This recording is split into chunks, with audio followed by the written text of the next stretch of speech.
One morning, Henry was feeling very sorry for himself. Sometimes he could pull trains, but sometimes he felt he had no strength at all.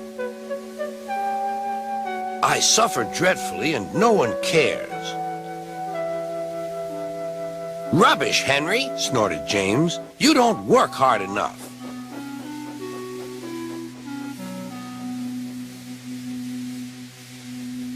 Sir Topham Hatt spoke to him too. What's wrong with you, Henry? You have had lots of new parts and new paint too, but they've done you no good. If we can't make you better, we must get another engine instead of you to do the work. This made Henry, his driver, and fireman very sad. Every day, Sir Topham Hatt came to the station to catch his train. Hello, he always said to Thomas. Don't let the silly freight cars tease you. Remember, you have an important job as a special helper in the train yard.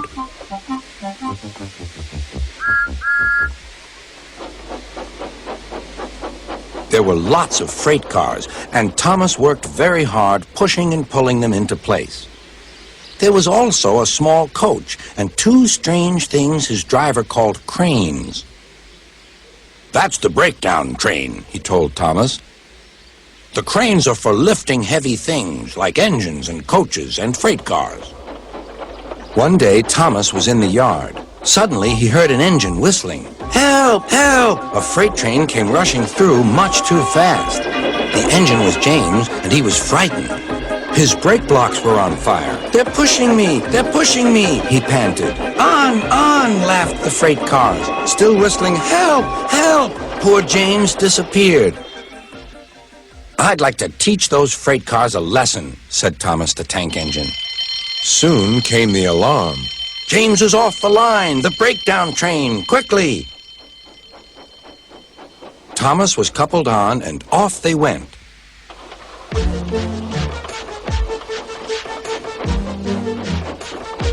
Thomas worked his hardest. Hurry, hurry, hurry, he puffed. He wasn't pretending to be like Gordon. He really meant it. Bother those freight cars and their tricks. I hope poor James isn't hurt.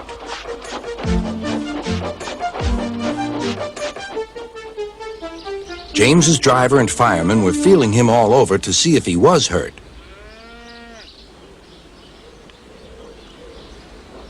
Never mind, James, they said.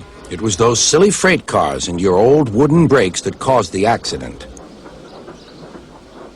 Thomas pushed the breakdown train alongside. Then he pulled away the unhurt freight cars. Oh dear, they groaned. Serves you right, puffed Thomas. He was hard at work, puffing backwards and forwards all afternoon. This'll teach you a lesson, he told the freight cars. And they answered, yes it will.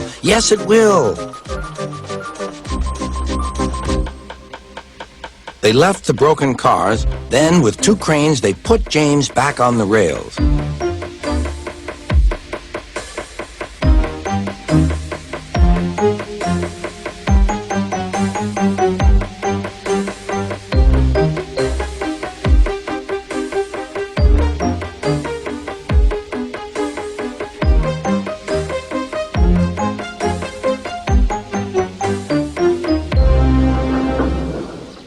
He tried to move, but he couldn't, so Thomas helped him back to the shed.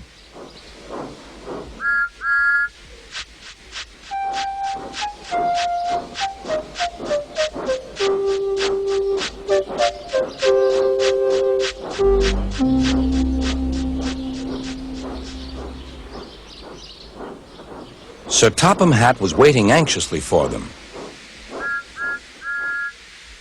Well, Thomas, he said, I've heard all about it, and I'm very pleased with you. You're a really useful engine. James shall have some proper brakes and a new coat of paint, and you shall have a branch line all to yourself. Oh, thank you, sir, said Thomas. Now Thomas is as happy as can be. He has a branch line and two coaches called Annie and Clarabelle. He puffs proudly backwards and forwards with them all day.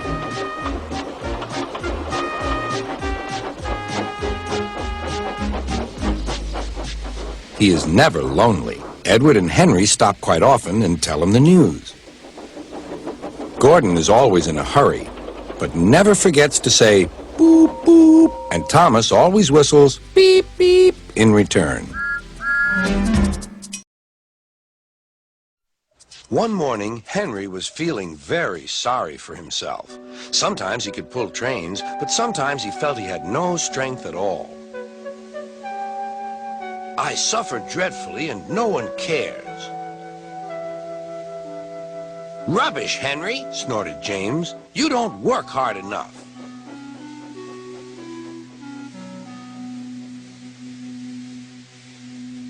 Sir Topham Hatt spoke to him too. What's wrong with you, Henry? You have had lots of new parts and new paint too, but they've done you no good. If we can't make you better, we must get another engine instead of you to do the work. This made Henry, his driver, and fireman very sad. Sir Topham Hatt was waiting when Henry came to the platform. He had taken off his hat and coat and put on overalls. Henry managed to start, but his fireman was not satisfied. Henry is a bad steamer, he said to Sir Topham Hatt. I build up his fire, but it doesn't give enough heat.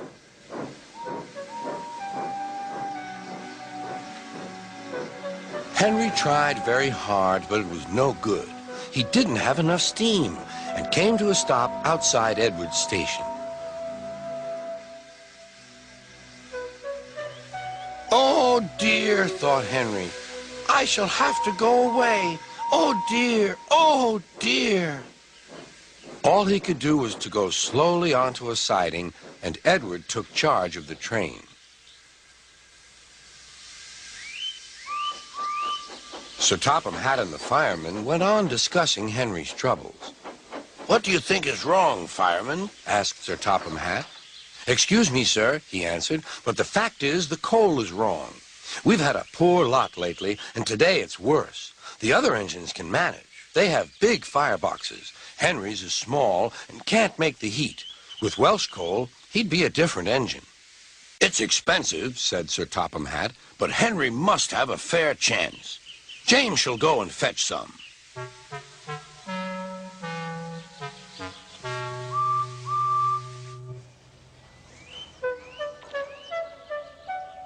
When the Welsh coal came, Henry's driver and fireman were excited. Now we'll show them, Henry, old fellow. They carefully made his fire, putting large lumps of coal like a wall round the outside. Then the glowing middle part was covered with smaller lumps. You're spoiling my fire, complained Henry. Wait and see, said the fireman. We'll have a roaring fire just when we want it. The fireman was right. When Henry reached the platform, the water was boiling nicely, and he had to let off steam. How are you, Henry? Beep, beep, beep. I feel fine. Have you a good fire, driver? Never better, sir, and plenty of steam. No record breaking, warned Sir Topham Hatt. Don't push him too hard. Henry won't need pushing, sir. I'll have to hold him back.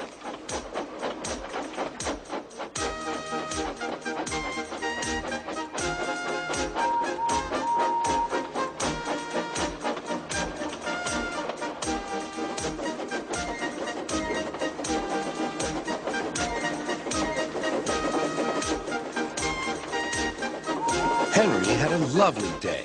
He had never felt so well in his life. He wanted to go fast, but his driver wouldn't let him. Steady, old fellow, he would say. There's plenty of time. They arrived early at the station. Thomas puffed in.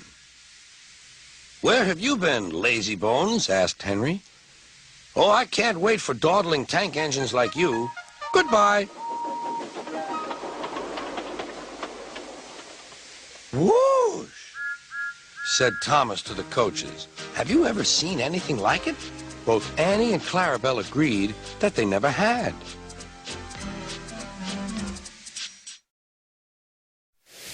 One winter evening, Henry's driver said, "We'll be out early tomorrow. We've got to take the Flying Kipper. Don't tell Gordon, but I think if we pull the Kipper nicely, Sir Topham Hatt will let us pull the Express. The special coal they gave you is working well. Hooray! Cried Henry. That will be lovely.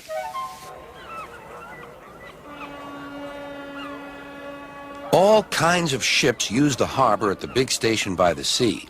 There are passenger ships, cargo ships, and fishing boats also come here. They unload their fish on the quay. Some of it goes to shops in the town, and the rest in a special train to other places far away. This is the train the railwaymen call the Flying Kipper.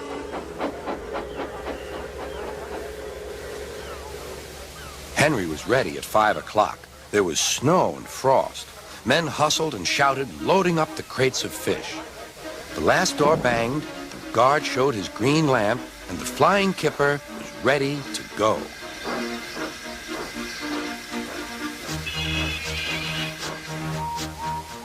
Come on, don't be silly, puffed Henry to the freight cars.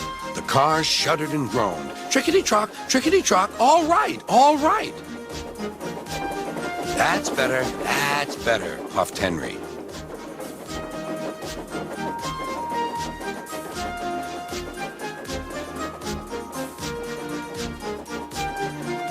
Clouds of smoke and steam poured from his funnel into the cold air, and the fire's light shone brightly. Hurry, panted Henry.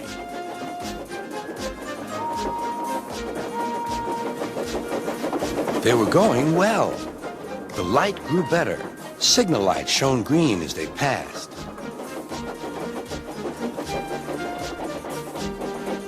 Then a yellow signal appeared ahead. His driver prepared to stop, but the home signal was down. All clear, Henry. Away we go.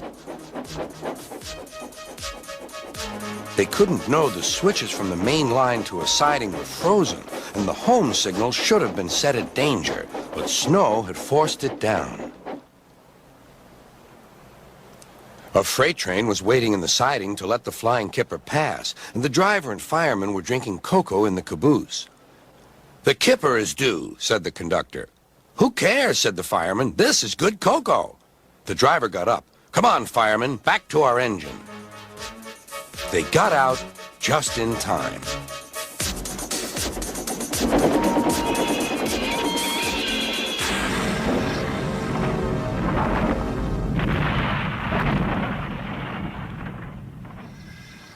Henry's driver and fireman had jumped clear before the crash, but Henry lay dazed and surprised.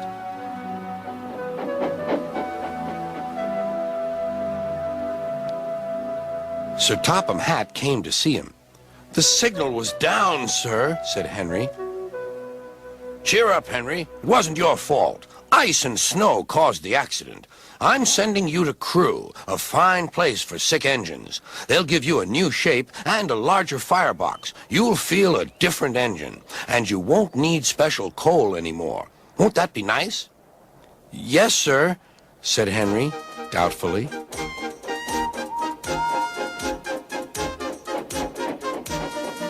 Henry liked being at Crewe, but was glad to come home.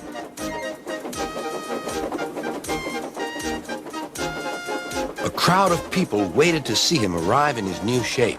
He looked so splendid and strong that they gave him 3 cheers. Beep, beep, he whistled. Thank you very much.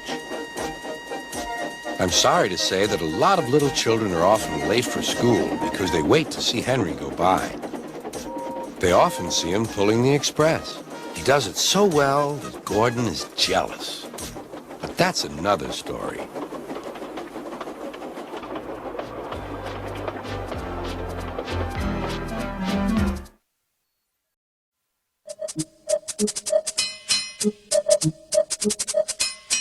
Toby and Henrietta were enjoying their new job on the island of Sodor, but they do look old-fashioned and did need new paint. James was very rude whenever he saw them. Yuck! What dirty objects, he would say. At last, Toby lost patience. James, he asked, why are you red? I am a splendid engine, answered James, ready for anything. You never see my paint dirty. Oh, said Toby innocently. That's why you once needed bootlaces, to be ready, I suppose. James went redder than ever and snorted off. It was such an insult to be reminded of the time a bootlace had been used to mend a hole in his coaches.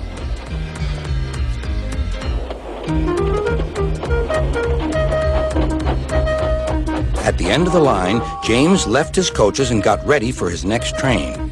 It was a slow freight, stopping at every station to pick up and set down cars. James hated slow freight trains. Dirty cars from dirty siding. Yeah!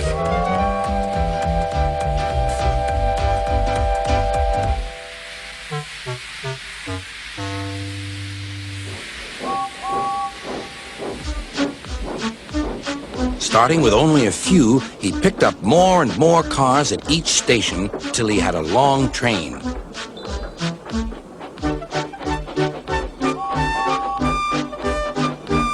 At first, the freight cars behaved well, but James bumped them so crossly that they were determined to get back at him. Presently, they approached the top of Gordon's Hill. Heavy freight trains halt here to set their brakes. James had had an accident with cars before and should have remembered this. "Wait, James, wait," said the driver, but James wouldn't wait. He was too busy thinking what he would say to Toby when they next met. The freight car's chance had come. "Hurrah! Hurrah!" they laughed, and banging their buffers, they pushed him down the hill. "On! On!" yelled the cars. "I've got to stop! I've got to stop!" groaned James.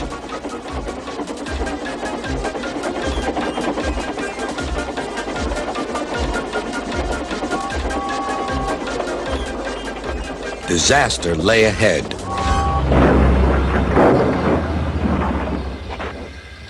Something sticky splashed all over James.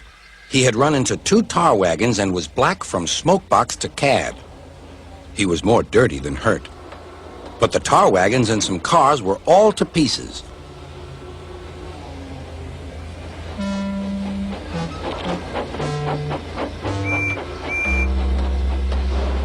Toby and Percy were sent to help and came as quickly as they could.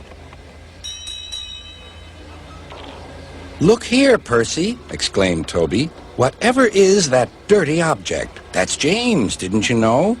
"It's James's shape," said Toby. "But James is a splendid red engine, and you never see his paint dirty." James pretended he hadn't heard.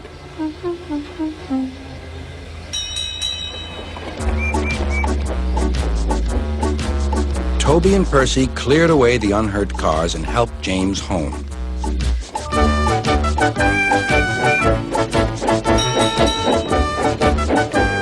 Sir Topham Hatt met them. "Well done, Percy and Toby." He turned to James. "Fancy letting your cars run away. I am surprised. You're not fit to be seen. You must be cleaned at once. Toby shall have a new coat of paint." "Please, sir, can Henrietta have one too?" said Toby. "Certainly, Toby." "Oh, thank you, sir. She will be pleased." All James could do was watch Toby as he ran off happily with the news.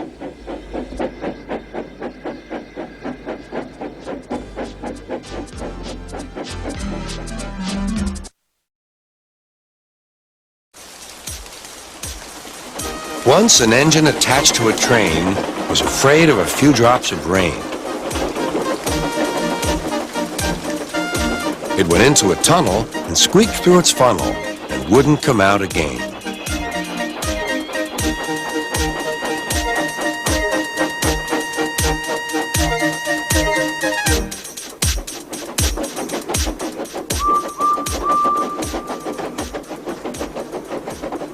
The engine's name is Henry.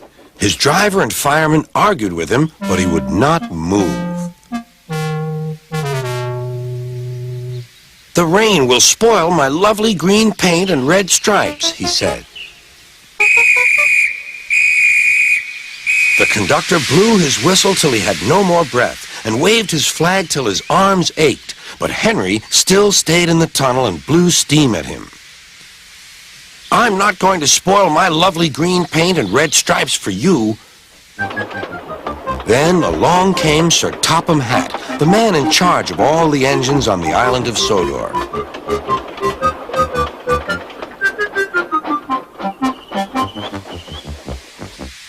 "We will pull you out," said Sir Topham Hatt. But Henry only blew steam at him. Everyone pulled except Sir Topham Hatt, because, he said, "my doctor has forbidden me to pull." But still, Henry stayed in the tunnel. Then they tried pushing from the other end. Sir Topham Hatt said, "1, 2, 3, push!"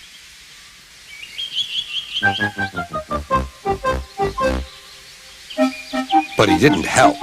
"My doctor has forbidden me to push," he said.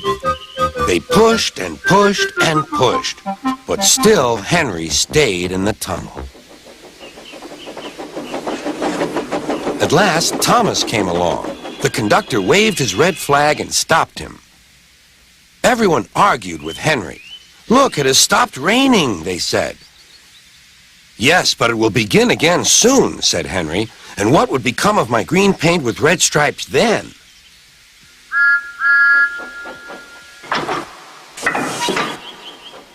Thomas pushed and puffed and pushed as hard as ever he could.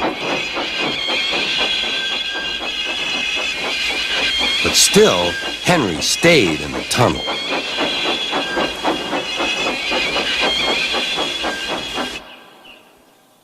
Eventually, even Sir Topham Hatt gave up. "We shall take away your rails," he said, "and leave you here until you're ready to come out of the tunnel."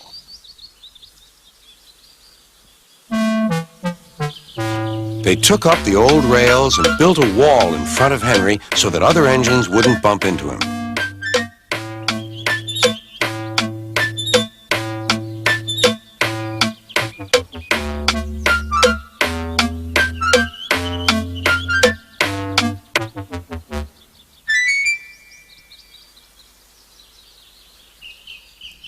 All Henry could do was to watch the trains rushing through the other tunnel. He was very sad because he thought no one would ever see his lovely green paint with red stripes again. As time went on, Edward and Gordon would often pass by. Edward would say, "Beep, beep, hello." And Gordon would say, "Boop, boop, boop, serves you right." Poor Henry had no steam to answer. His fire had gone out. Soot and dirt from the tunnel had spoiled his lovely green paint and red stripes anyway. How long do you think Henry will stay in the tunnel before he overcomes his fear of the rain and decides to journey out again?